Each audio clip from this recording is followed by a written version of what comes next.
crafty friends, it's Ellie from Periwinkle Matilda. I have a new digital journal kit. It is called Cherry Blossoms.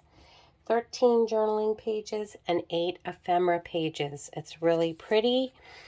It's in cherry blossom pinks and pretty spring blues, and everything that you would want in the springtime is in this kit.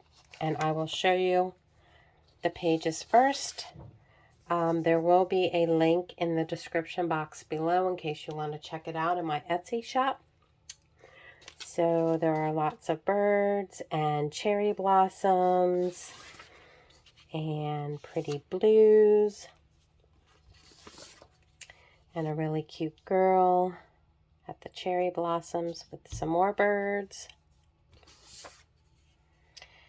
and some pretty lace. And a bird's nest and butterfly and a sailboat. Anything that you'd want to see in springtime.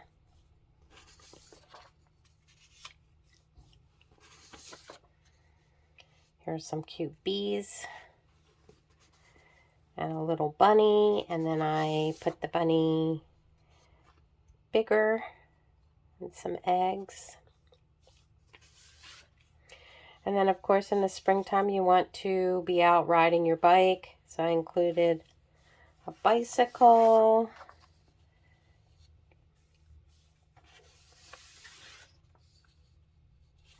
I love the way this kit turned out. Here are some cabinet cards with a pretty lady and a pretty girl. And then the ephemera pages. Belly bands. Some really nice journaling cards. Tags, and these tags are big, but you can do 2 to a page and make them smaller. And then there are some more tags. Lots of pockets, 2 big ones and then 4 corner ones. A coin pocket with a fussy cut. A library pocket with a card and some words and some fussy cuts. And a file folder. So again, the link will be in the description box below. Thank you so much for watching.